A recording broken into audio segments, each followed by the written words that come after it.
Irreverent, entertaining, cool. You're listening to LA Talk Radio.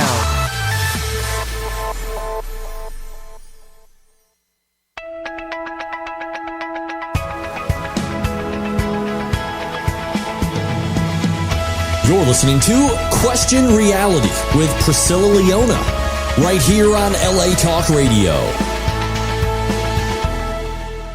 Hello, everybody. Welcome to Question Reality, the absolute best entertainment advice internet radio show in the business. My name is Priscilla Leona. I'm the producer and host, and we are coming to you live from Los Angeles, California. This show is definitely for you if you are considering a career in show business or if you're questioning your career reality. For 8 years, our guests have provided tips, advice, and resource information on how and what it takes to successfully pursue a career in a wide variety of show business positions. Our guests include Emmy winners, Grammy winners, Tony Award winners, reality TV stars, producers, directors, casting directors, talent managers, screenwriters, actors, singers, dancers, models, musicians, comedians. The list just goes on and on and on. If they're working in show business, we are going to have them on the show. Now, what's important to note is that all of our guests have been selected because they're at different stages of their careers, from professional to beginner. So that means that we'll definitely have someone on the show that you can personally relate to, and they're able to answer your show business career questions. Now, if you missed any of our shows in the past, excuse me, a little cold. If you missed any of our shows in any of the past 8 years and you want to seek advice about a specific entertainment career, you want to go to our archive page, which is on the latalkradio.com website. And you just search for our show title, Question Reality. We're on Channel 1. Or you can search by my name, Priscilla Leona. And there you go. We have the name of the guest and what their specific career is. All of our Question Reality shows are also available for free on iTunes, Google Play, and Stitcher.com. And of course, they're all under the podcast section. So please make sure you also get we have a newly designed free app, the LA Talk Radio app, on the homepage of the LA Talk Radio website. So please go there. It's located towards the bottom. And get that app so you can listen to all of our shows.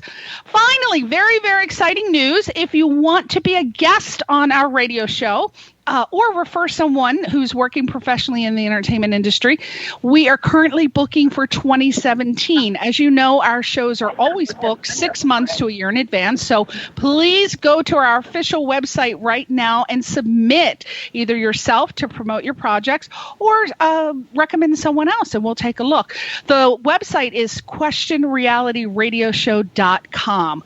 questionrealityradioshow.com, which is different from latalkradio.com. That is our, our official website. Now, on for the exciting stuff. Oh my gosh, I am so happy that we finally are going to have this gorgeous, beautiful, multi-talented man on the show today. His name is Lorens Chuno, and I hope I'm pronouncing it right. Lorens Chuno. Again, he's a multi-talented vocalist, pianist, percussionist, and dancer from Nigeria. And he was recommended by Scott Thompson of Scott Thompson PR. So you might want to check him out, scottthompsonpr.com. And we are going to be playing his song from his latest album. The song is entitled Wait. Again, it's from the album, and I believe it's pronounced Nija or Naya, Rhythm Affair, New York City. When the words get a little foreign, I just rip them apart, tear them up. We'll have him pronounce it in a minute. But again, around 5:30, we'll be playing that. Let's go to his website right now, lorenschuno.com. That's LORENS Chuno, CHUNO.com. He's also on Twitter at Lorens Chuno, Facebook, and Reverb Nation. And we have never had a musician on our show that played West African jazz fusion. So we're so excited to provide our audience with what could be the introduction of some really cool new musical instruments, styles, and some musical history of Nigerian music. Just because you're a musician doesn't mean you know every single instrument in the world. You'd be surprised at how many musicians I run into. They've never heard of some of these instruments from foreign countries. It's amazing. So you'll learn something. Oh my gosh, something's playing in the background. Oh, don't mess up my vibe, whoever's playing something in the background. Oh, okay. So his latest album, Naya Rhythm Affair, NYC, we're going to hear again the song around 5:30. So stay tuned for that. So without further ado, let's welcome him to the show. Welcome, Lorens Chuno. Hello.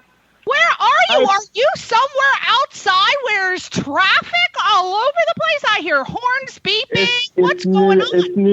It's New York City. I'm in a very busy area in the New York City. I'm very sorry. Oh, can you hear me right now? Is it better now? Yeah, I can, but with all that background noise, I thought maybe you've been evicted. You're hanging out at a Starbucks because you got evicted from your apartment. You're hanging out at the coffee shop thing. Oh my gosh! No. So welcome to the show. Now, Lorens, audiences have praised you for your live performances as being energy-filled, captivating, educative, and we want to ask you, how do you bring this energy? Why do they say you're captivating? And most importantly, I've never heard a musician described as educative. Why do they say that about you and your music? Well, yeah, the educative part, it's because of the kind of issues that I tackle in my lyrics to start with. Like if you listen to the album, it's Niger Rhythm Affair, but you are correct. It's either Niger, and if you're thinking of Spanish, you could say Naya, but it's Niger, because I'm from Nigeria. We Nigerians, we call the country Niger. So it's Niger Rhythm Affair. See, learning something already. Go ahead. Yeah. So if you listen to the album, like the song Wait, it's a song that tackles police brutality because of the things going on in America. So I took the opportunity to talk about it in that song. And then some other songs in the album, like there's a song called Mr. Sadiq.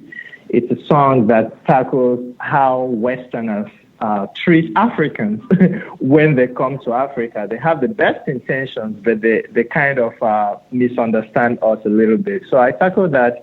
And then it's still educative because of the way I try to fuse Western influences to my Nigerian background, and I'm jazz trained. So if you come to any of our shows, me and my musicians, we serve you all this, and we're educating you in the process, letting you listen to a different kind of jazz.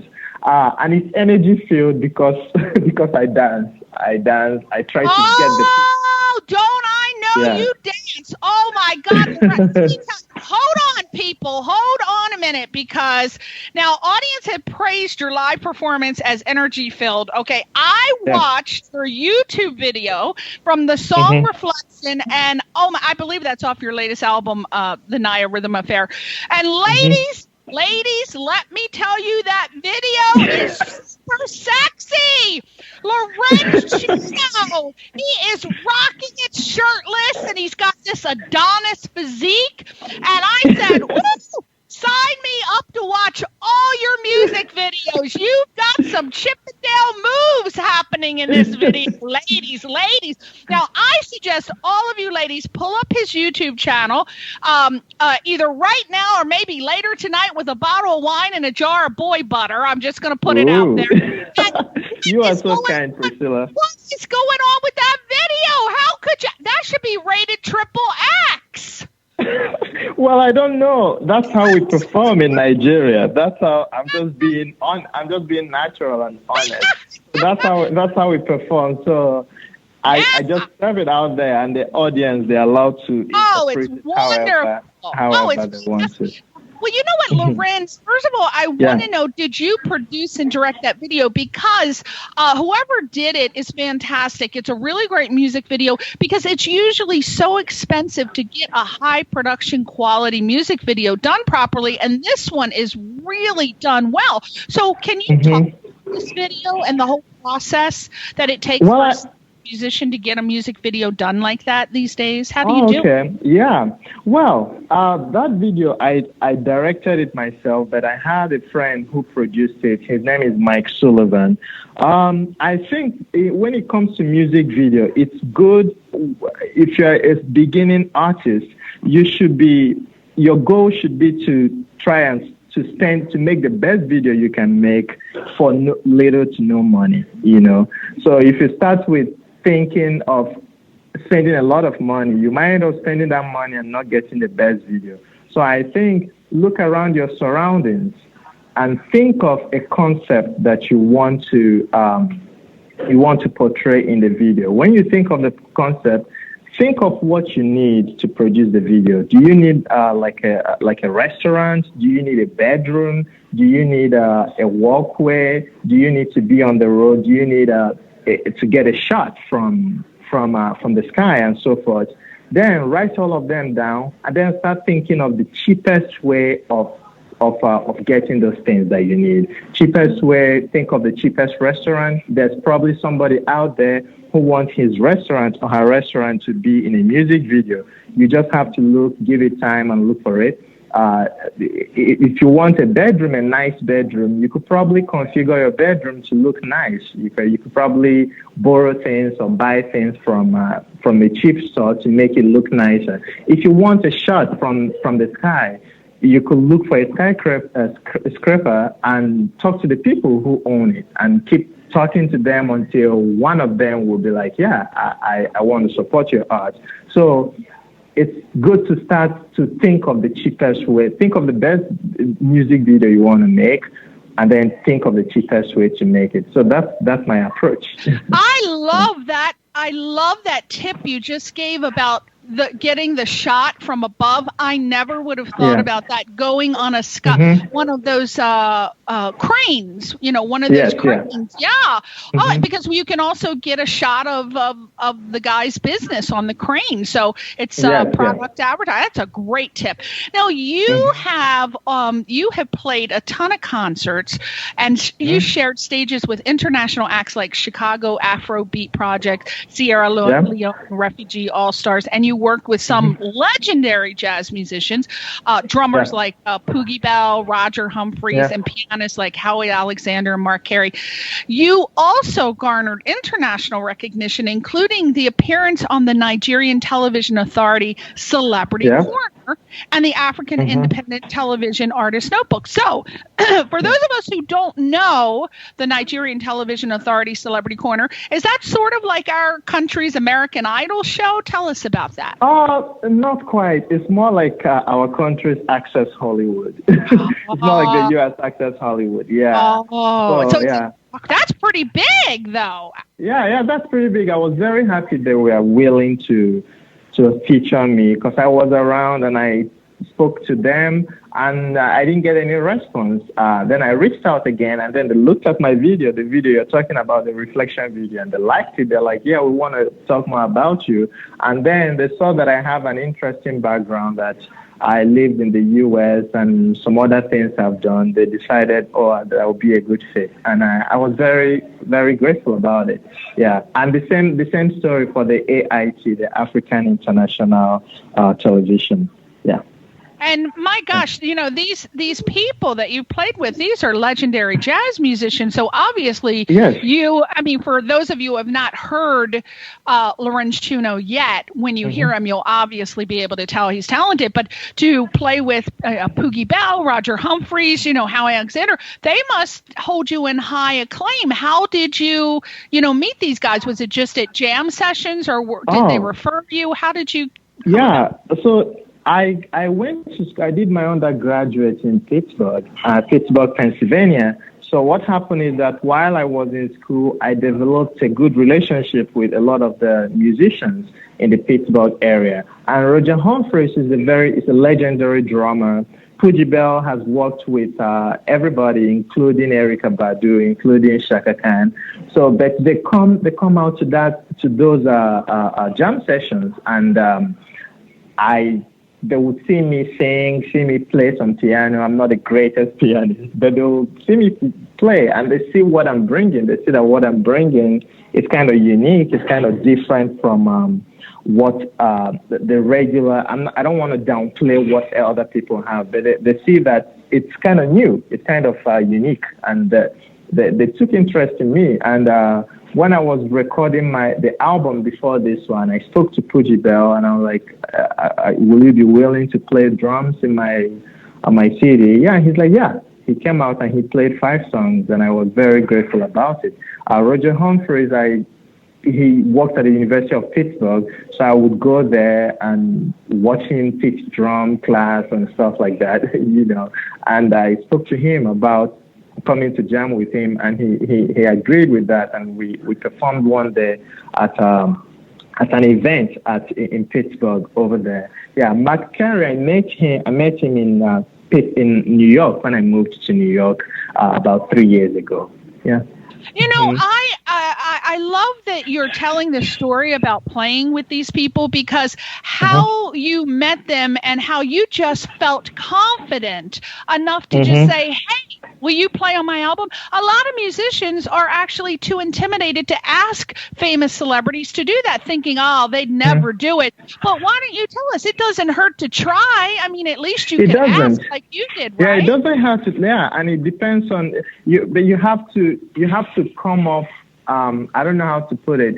You don't want them to think that you're trying to use them as a stepping stone, you know? Right. Yeah, you want to develop an authentic relationship with them. You want them to see you do something, to see you try, to see your work, that you have a body of work, and to see that your art is honest, you know, that you're not trying just to get famous, you know, your art is honest.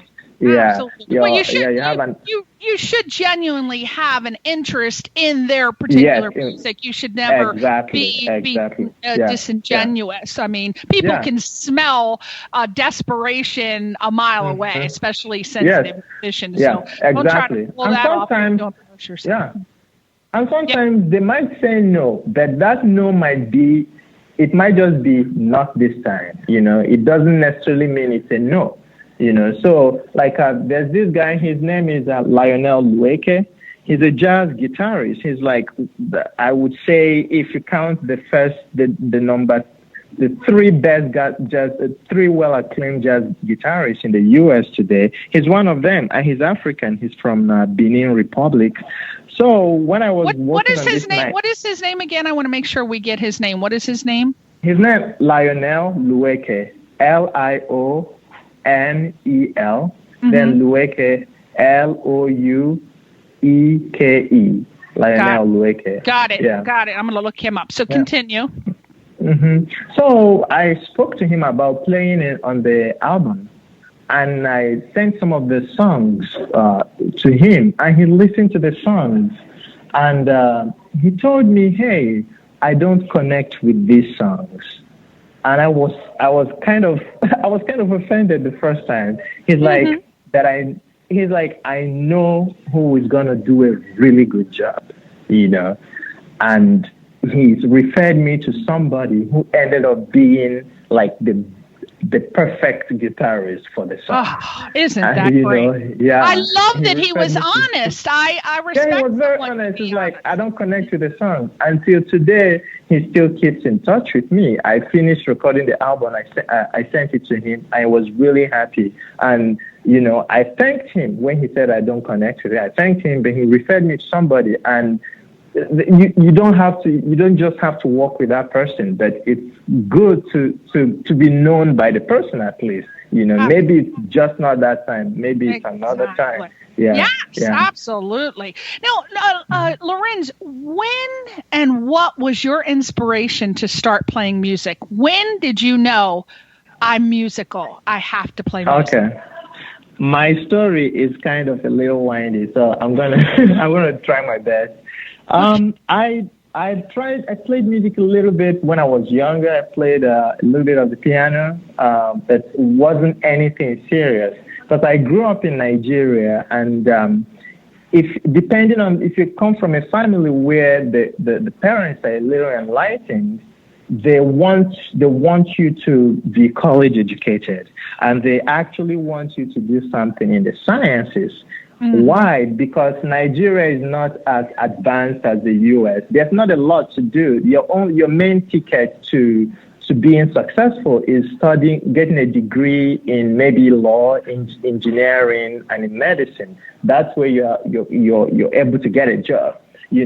So when I was younger, I played a little bit of the piano, and then my parents actually discouraged me. They wanted me to focus on the sciences and keep going in the sciences, which I'm grateful I did, because I went to a high school in Nigeria, did really well, came to the US, and I studied mathematics in school, mathematics and computer science in undergraduate. But while I was an undergraduate, I started rediscovering music again, and I started seeing that this is something I really want to do. So I started taking more jazz piano classes, jazz vocal classes. I wasn't in my school. You couldn't be a music minor, but I tried having a minor in music, and I wasn't able to. So I just took classes by myself. Went to jam sessions, learned jazz, started learning American jazz, all the American songbooks and how to play them. So by the time I graduated, I wanted to move to New York and just do music, but still, I was kind of afraid because I wasn't really sure how I was going to survive, and I was still on a student visa then. So I went back to school. I went to grad school for maths, and I finished. I got my degrees in graduate degrees in mathematics. But while I was in school, I was still doing music. I released an album while I was in school, while I was in graduate school.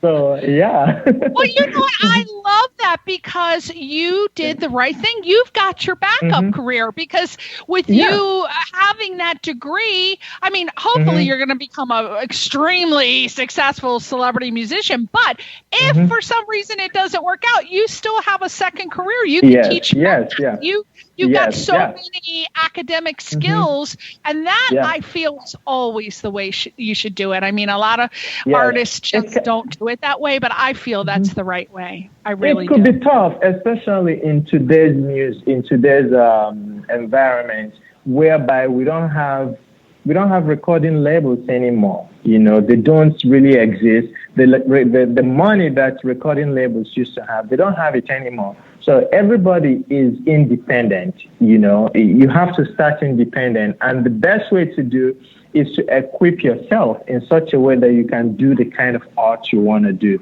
So I felt like having my graduate degree in mathematics. Right now, I teach in a college, but that's another story. I teach math in a university in New York. See, you are so brilliant, because you've got a day job. You've got money to constantly fund your musical projects until it takes off, and you don't have to, beg, borrow, and steal for your music. Exactly, yeah. Oh, it's the smart way to go. It's the smart way to go. It's the tough way too. It's very tough, but I'm happy I did it, because that way I'm able to do the kind of music I want to do, that I connect with. I can spend money on the kind of music I connect with. I'm not trying to do the things that we sell. So I, like the last album I just did, it cost me tens of thousands of dollars, but I'm able to do it because I get tax refund once I send all my tax refund for three years, and I used it to record the album. So I do the same thing. My tax refund goes to producing some of my short films. Actually. Wow, you see, that's great. See, that's great. Smart. So that's so I moved to once I finished my graduate degree in math, I moved to New York. I luckily got a job in New York. I'm like, wow, this is perfect. New York is where music is, and I got a job. So I teach, and then during the summer, I work on my music. During the weekend, I work on my music.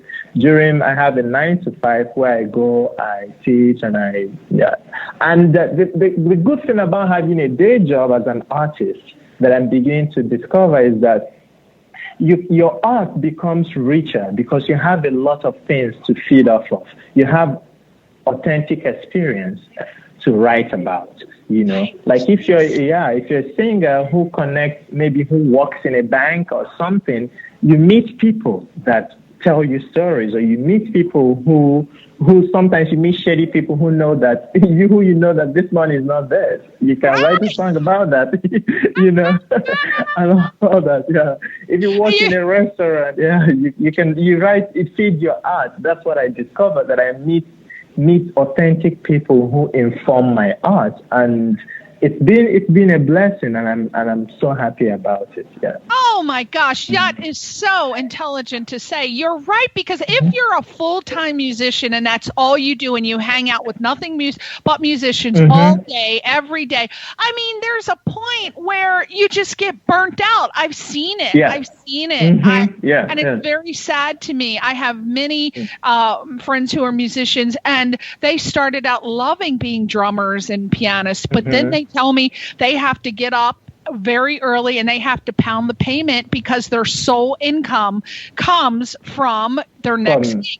And it's to the point where they're playing gigs for $50, or sometimes it's so sad that just for food. And you don't want your life, you don't want to be 60 years old doing that. And I see that a lot. I see it because they didn't get an education. So I'm so glad. Yeah. And I love how you say you get inspiration from people you work with, because there is a plethora, a ton of stories out there. If you're working a day job, you run into so many people with so many lives that influence yours, and you have an endless supply of stories to write about. So I'm so glad that you put that out there. Now, some of the descriptions of your music are African, Afrobeat, world music, jazz, and this word I do not know, and I'm so excited that you're going to explain what this is. Fela Kuti. I have never heard of Fela Kuti. Okay. So Fela Kuti. And can you tell us about that? Wow.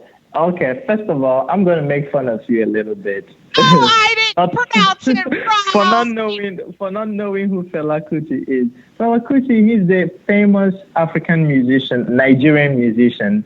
He's very famous for his music. His music is like funk. It's like African funk, But he's very brilliant. His music tackles, his lyrics tackles very, very political issues, and he actually went to school in England, and then came back to Nigeria, did music a little bit, came to the US, and did music before going back to Nigeria.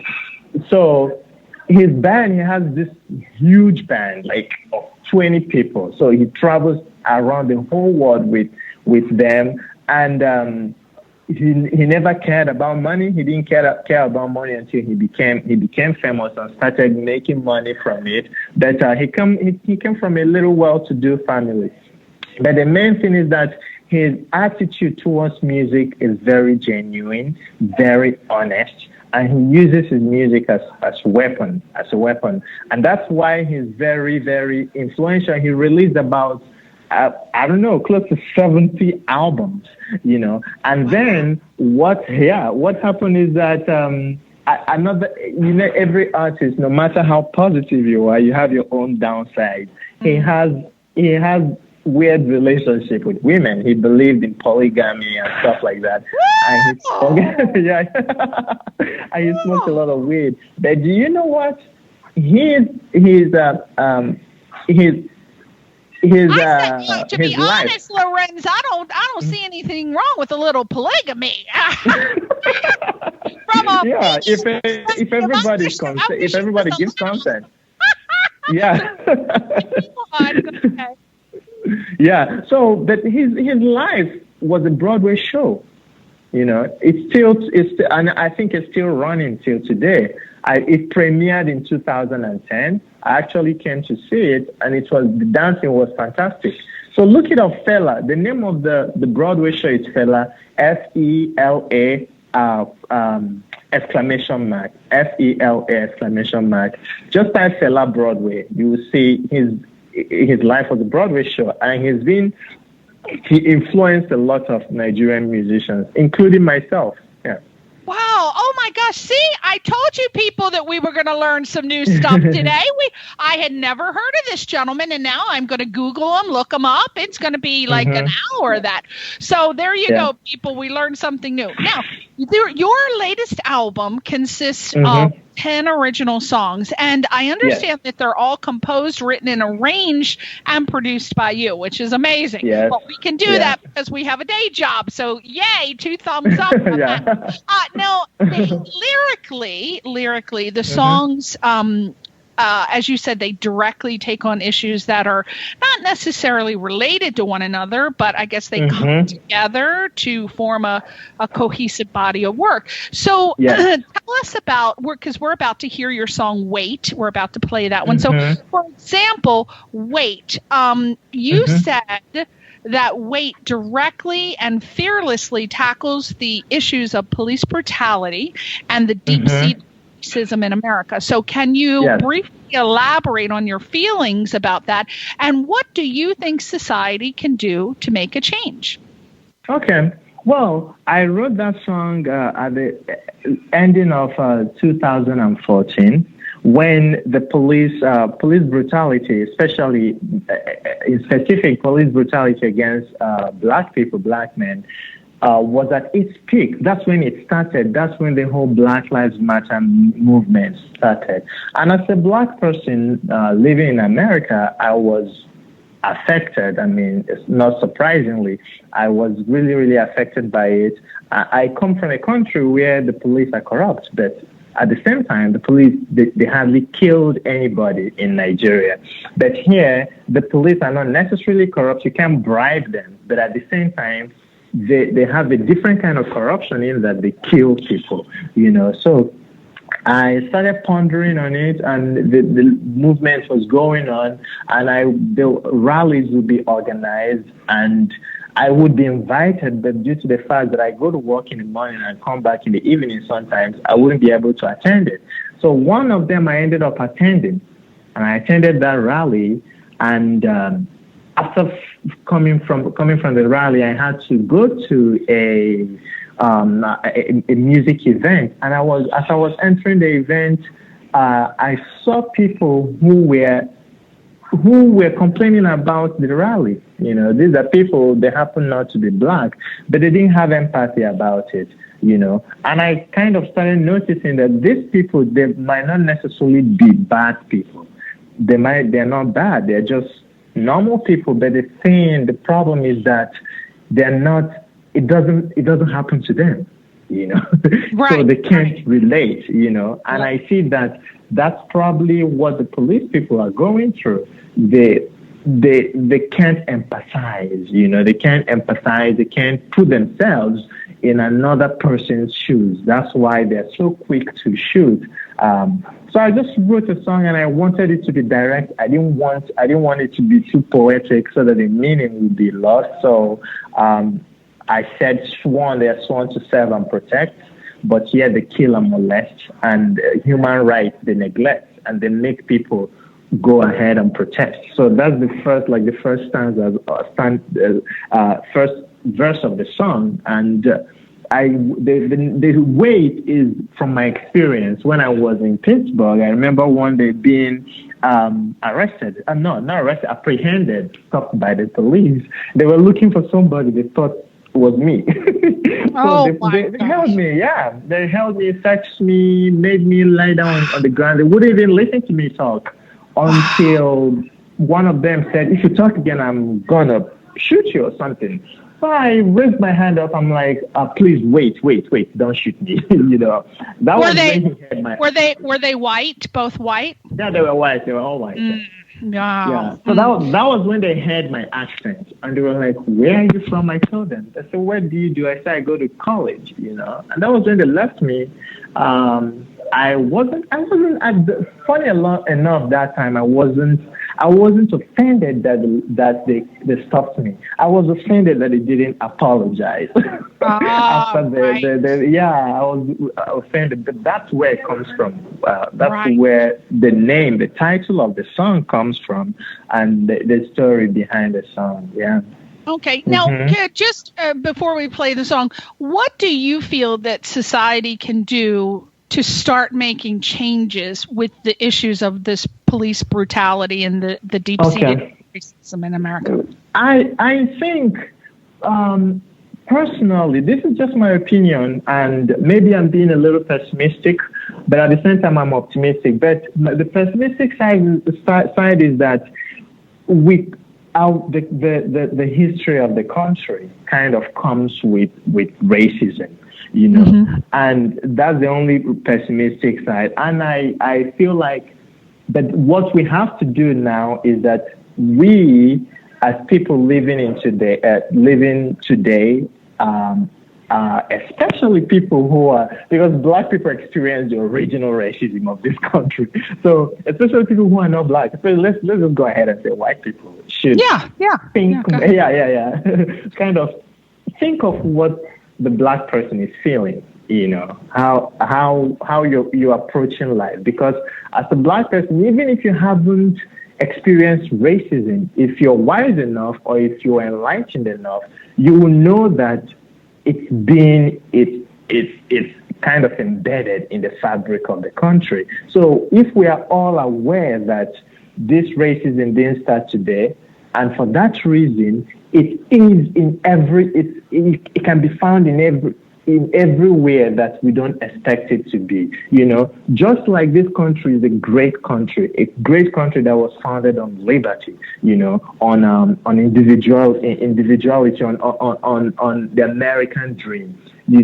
Those things can be found in the way people live their lives in this country. Those positive things, those concepts of liberty, concepts of freedom, concepts of achieving the unachievable. It's in everyday living in America. So if we can agree that those things, those positive things, is embedded in our lives in America, we should also know that racism is, So if we agree that racism is embedded in our society, we can definitely start working as we've been doing. Actually, we can start consciously working to know that there's implicit bias, there's implicit racism, and if we are conscious, then we wouldn't perpetuate it. We would be able to curb it.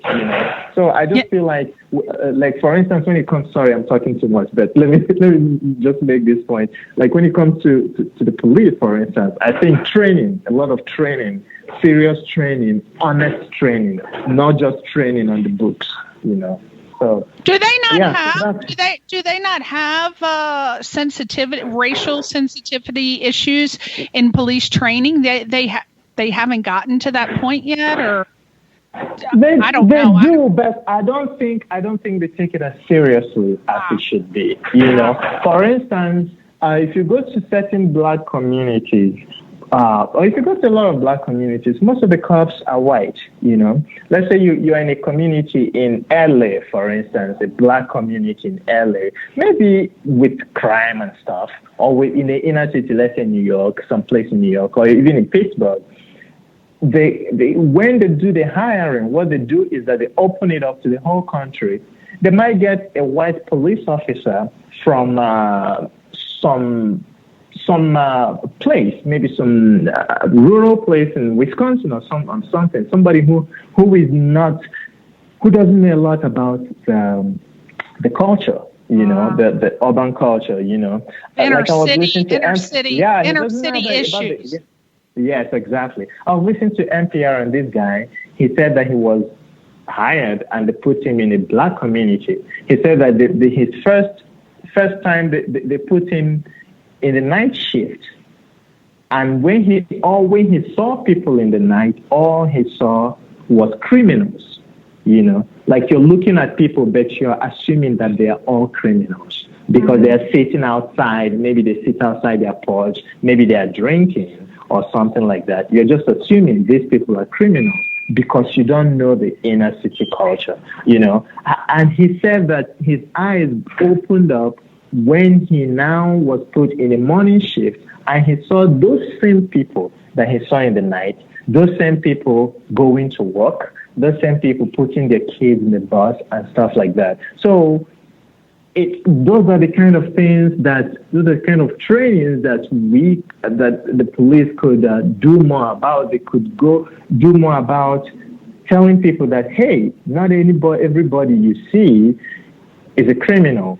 Yeah, but at the same time, we understand that being a cop is tough. It's a tough job. It's you leave your house and you don't know if you will come back in the next day. That's right. It's not that at the same time you can't take somebody's life because you're afraid. You can't just take somebody's life as a precaution for your own life. So that's tough. And then we have a country that we have gun violence. Gun violence also contributes to it. So it's like a web of problems that we can tackle them one at a time, I believe. I'm very optimistic. Yeah. I think so. I think that in 100 years it'll look a lot different. My solution is to go with RoboCops. I want to hear that. I think we should just go because you know what? They don't have the prejudice. They wouldn't have the prejudice. They wouldn't have all of those social issues in their mind. They just follow the law. And I think that multicultures, I mean, it's a long time, maybe in 100 years we'll have that. But I think that really is the best way to go because if they just put law and order they have no reason to not follow law and order. They're not going to be scared. So I hope that it does eventually go that way, maybe in 100 or 1,000 years, because I think that we would have I think it's possible in 100 years. I think so. I hope so, because if you just program a robot, it has no feelings. It just follows law and order. So I think even that people who were in a rioting situation, they wouldn't be able to say that the robots are prejudiced because they have no feelings. So they couldn't even argue the point of them being prejudiced. So hopefully, that's just something I thought of, and I thought, No, you're right. You're totally right. It's very possible. It's very possible. So let's play your song. I'm excited. All right. So we're going to play your song, Wait, which we just told everyone it's about. It's off of your new album. I hope I get it right. Lorens Niger. Yes. Niger Rhythm Affair, New York City. Now, where can we buy this? After we hear this song, we're going to want to buy it. Where is it? It's everywhere. It's on iTunes. It's on Amazon. Wherever you buy, wherever you and your mama buy music. We can go to your website, right? LorensChuno.com, and we can buy it from there. Wow. Okay. Exactly. Yes. Yeah. You All can right. buy it. So we're going to listen to it. I think it's about 4 minutes long. I think we'll be able to come back real quick, and then we can do a real quick edit because the show will be over. So without further ado, let's listen. Don't go away, Lorens. We're coming back after the song. Don't go anywhere. Okay. I'm here. I'm here. We're going to listen to from Lorens Chuno. It's 1 to 7 protect. Yet some kill and molest. Human rights they neglect, making many cry and protest. Papa do day day yo do day, Papa do day day yo. Empathy they lack when a dying man is blind. A terrible specter of Jim Crow, ugly echo of the past.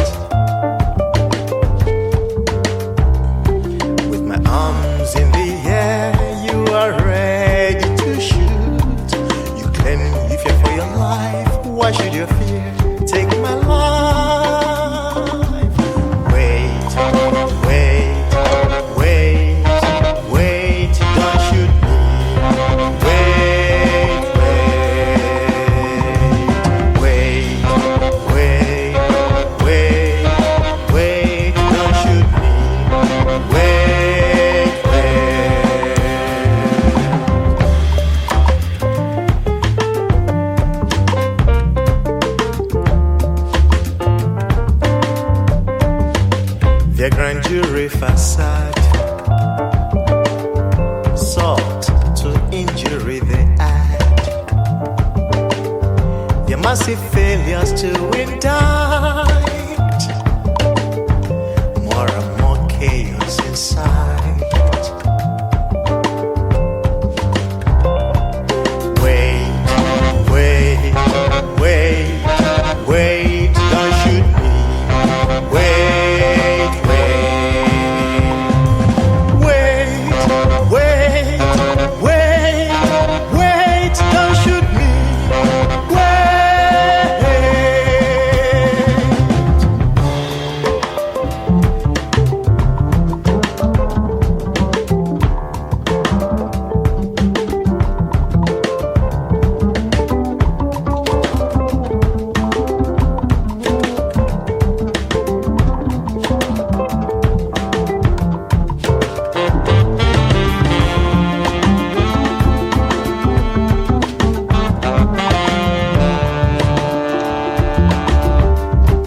Compassion they lack when a grieving mother is black, a deadly syndrome of our land, ugly echo of the past. With my arms in the air, you are ready to shoot. You claim you fear for your life. Why should you fear? Take my life. Wait, wait, wait, wait, don't shoot me. Wait, wait, wait, wait, wait, wait, don't shoot me. Wait, wait. A terrible specter of Jim Crow, an ugly echo of the past. Wait, wait, wait, wait, wait,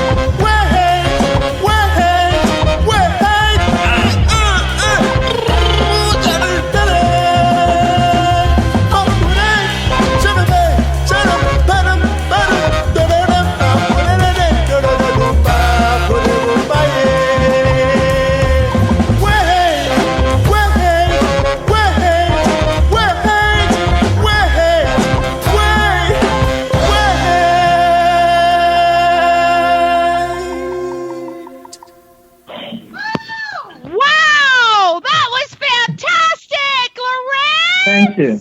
Thank you so Wow, much. that was so impassioned. Oh my gosh. Thank you. I'm gonna be singing that song the rest of the night. That is wonderful. Oh, wow. I appreciate it so does much. it. Thank you. Oh Thank my you so gosh. much. All right, so let's make sure everybody goes to your website, lorenschuno.com, LORENSCHUNO.com.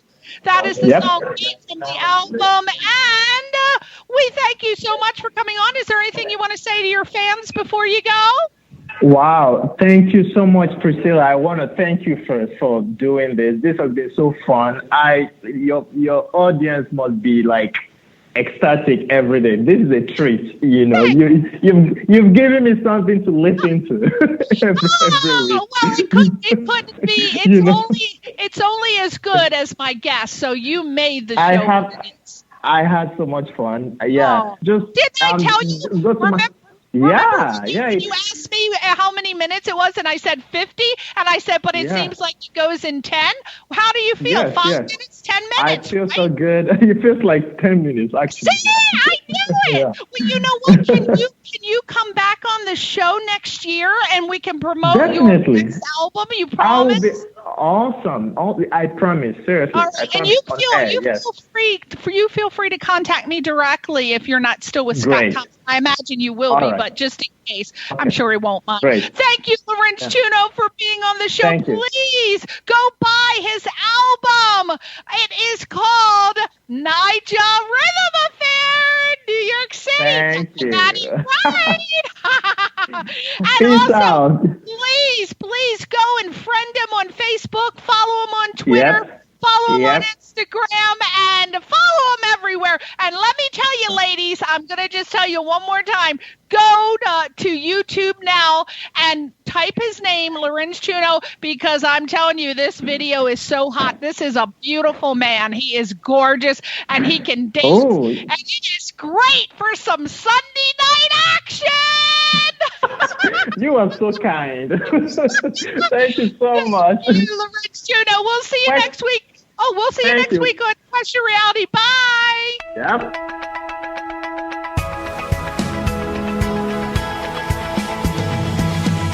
You're listening to Question Reality with Priscilla Leona, right here on LA Talk Radio.